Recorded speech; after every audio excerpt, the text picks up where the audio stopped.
Welcome to Golden Mastermind Seminars Radio with your host, Jeffery Combs.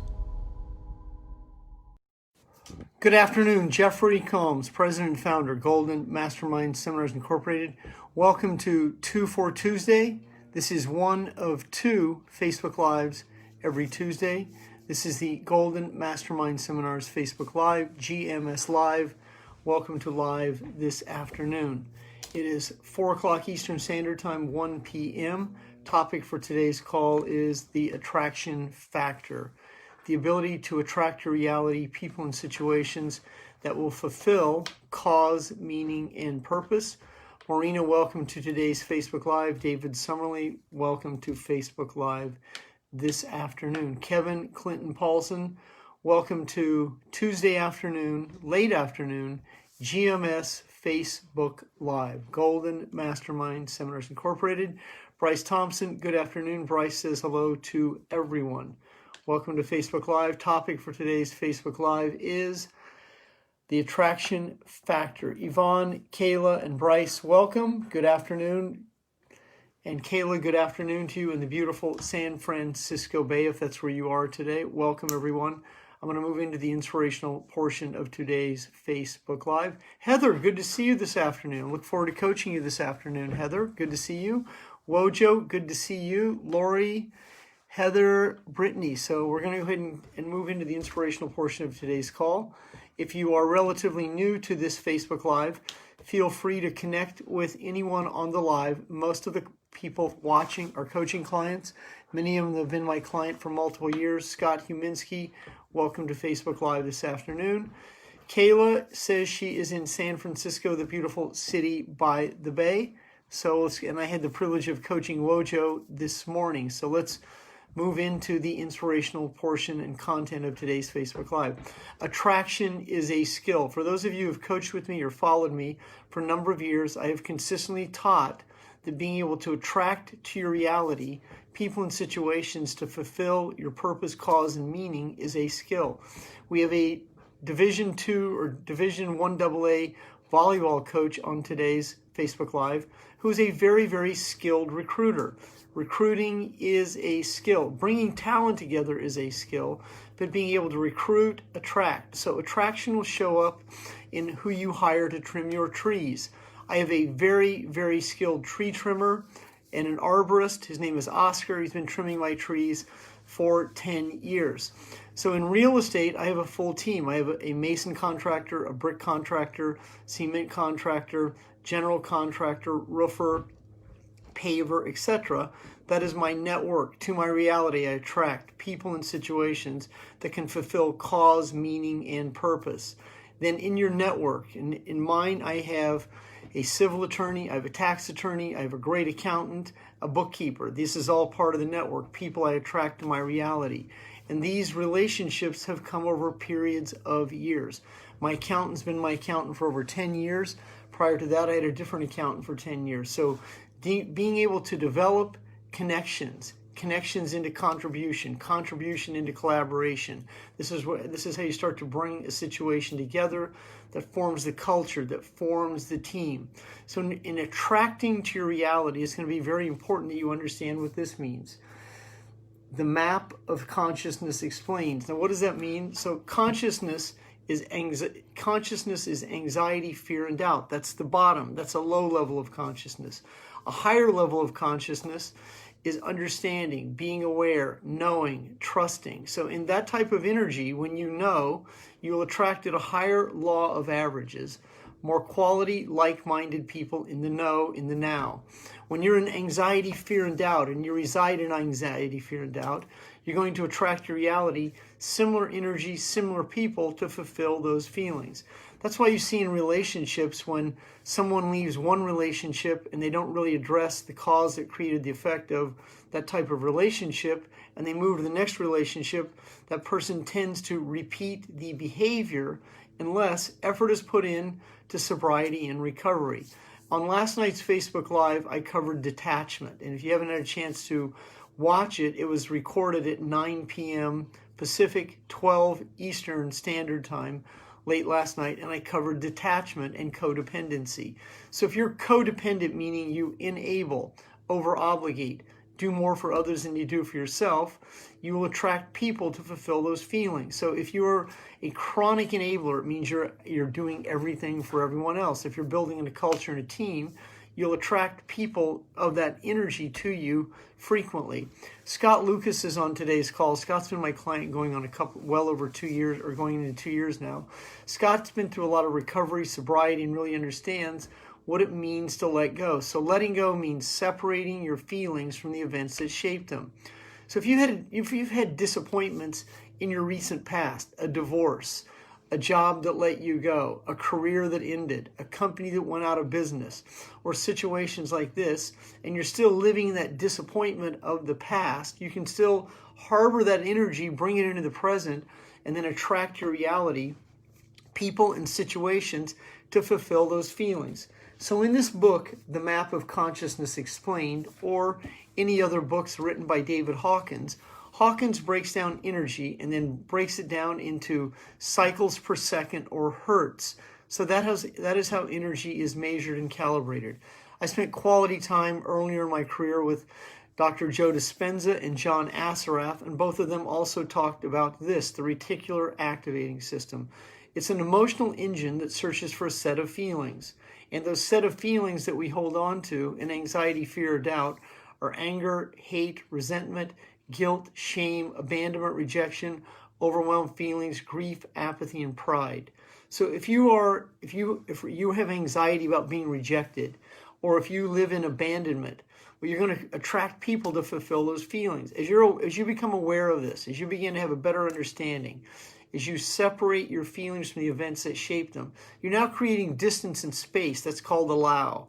You're moving into an allow space. You're allowing people to enter your circle of influence in a different level of comfortability. But if you're uncomfortable, you have anxiety about being rejected, being abandoned, being neglected, being disappointed, if you have trust issues, if you have the other side of it, as you try and control the outcome, you put energy into rescuing someone, fixing someone, you're using your credit cards, your money to prop them up, keep them in life, keep them in business, control the outcome. If you're keeping someone off the streets, moving into your house, or other situations like this, you'll continue to attract your reality.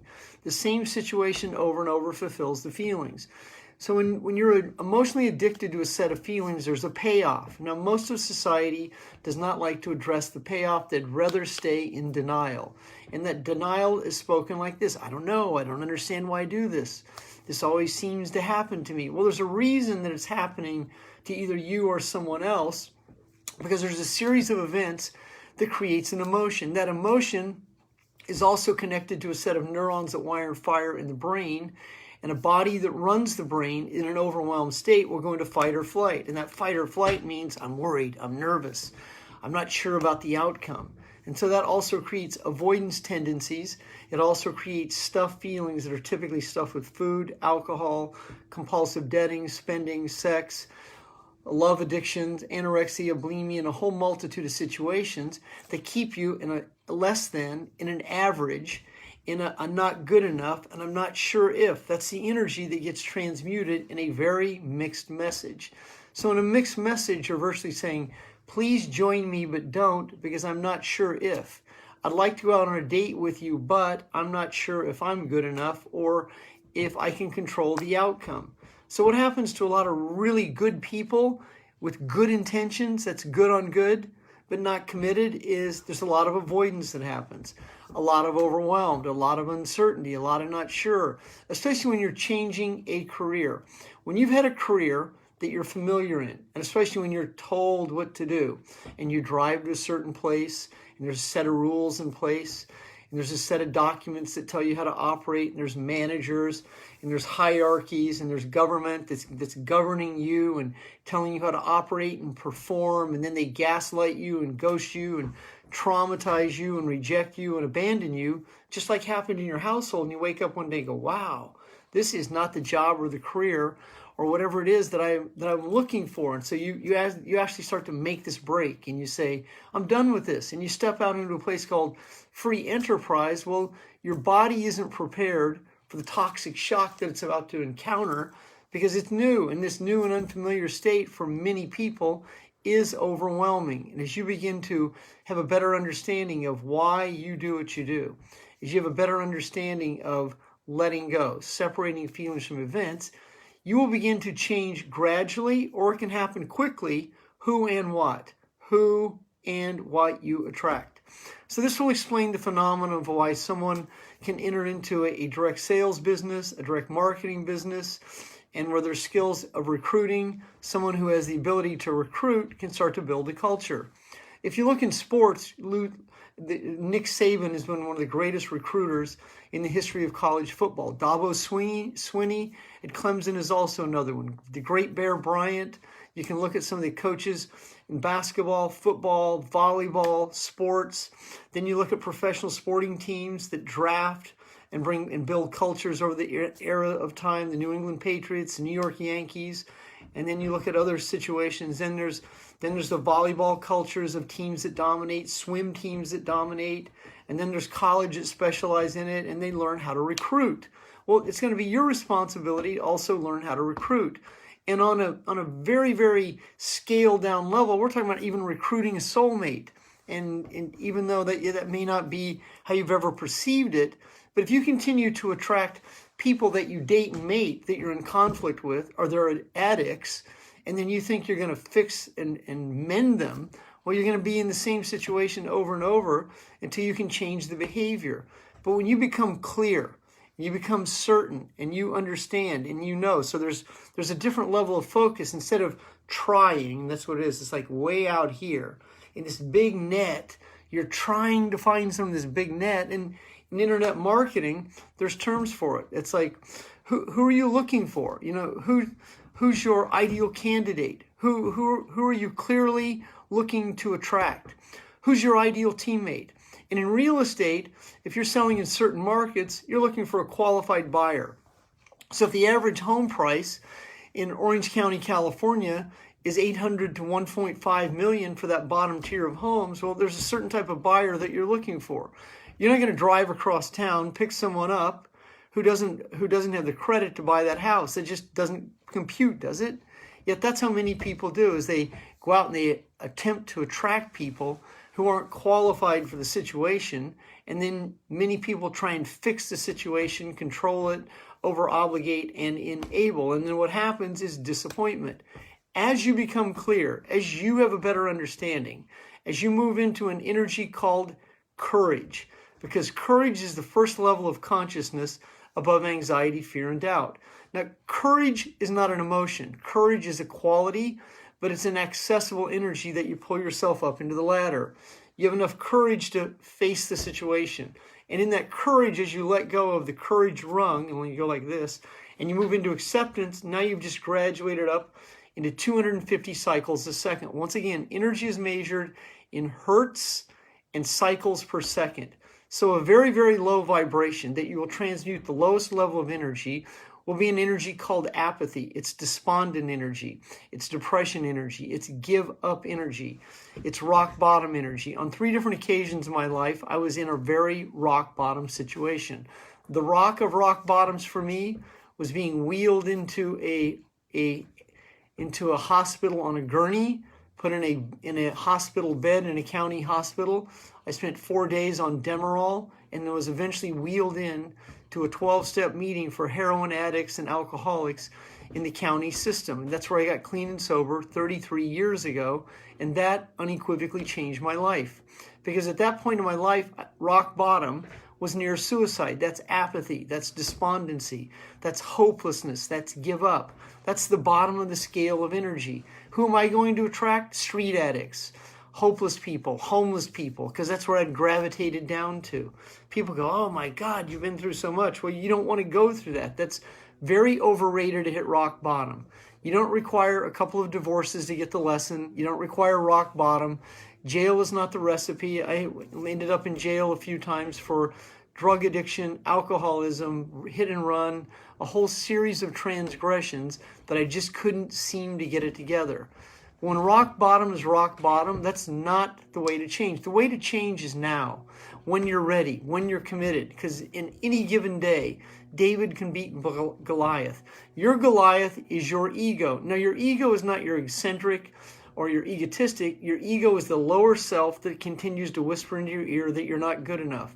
Your ego is the analytical, egoic mind that wants to continue to do bong, smoke weed, do shots, do medication and other situations to alter your mood altering. So any mood altering substance or drug that allows you to stop feeling the pain that your body's creating because of what you're holding on to. As you begin to let go of events and understand that letting go is a skill set, that's what changes who and what.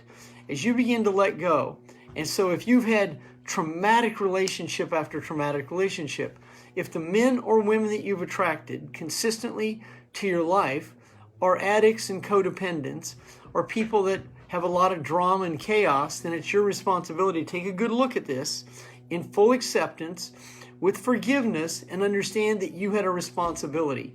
And that responsibility is going to go all the way back to events in your childhood and teenage years that have still keep perpetuating. Now, in recovery, you look at that situation and you're able to look at it for what it is. You're able to separate the feelings from the events, and you're able to forgive people and you forgive yourself and move into acceptance. That begins the change and shift in energy. But if you have a team and you're worried about your team and your team isn't producing, and then you internalize it and you make it about you, then that's what you've done. That's what your ego will do. Then now you can be critical of yourself. So if you can't find someone to reject yourself or reject you, then then you start to understand this. You go, wow, this is such a waste of time and a waste of energy. I attract top-tier salespeople as employees. My last several employees have been exceptional. I attract them. Dylan Albertson is right now driving some of my cars. He's doing errands on his own without me giving him any direction. He is self-sufficient. He is self-reliant. In my handbook, I was telling one of my clients, my employee handbook is 2 pages because everything I do is simple. So and I can duplicate that. That's what duplication is. Duplication comes from simplicity. You can't duplicate when it's complicated. When you have a complicated system and a complicated process, now you can only attract intelligent people who can figure out your complication.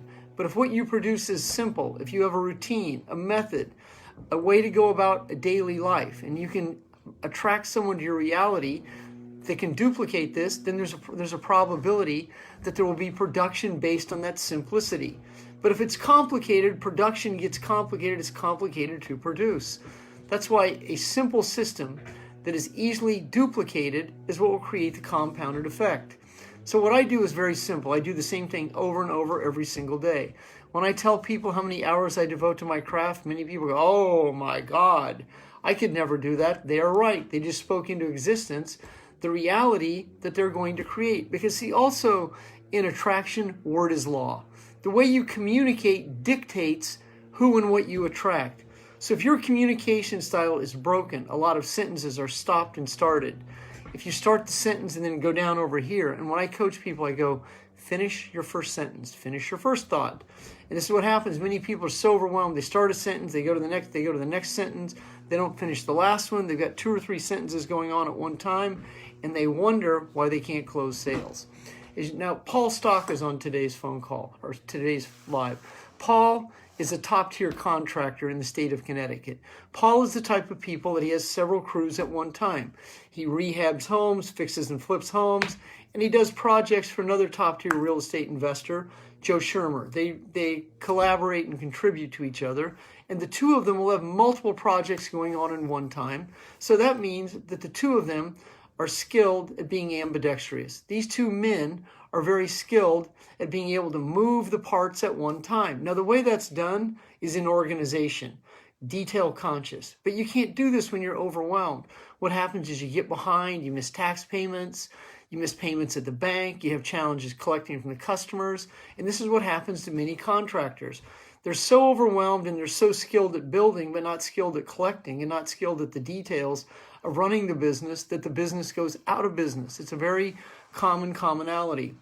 Now, as a solopreneur, which is what many of you are. It means you have a sole proprietorship. Now, you may have a corporation or an LLC, and if you have that, that would be an advantage. That means that you actually know how to operate a business. And if you understand that and can teach it, then that's an asset in attracting to your reality. Quality, like-minded, then you fill in the blanks. It's important that you have clarity on what you seek to attract.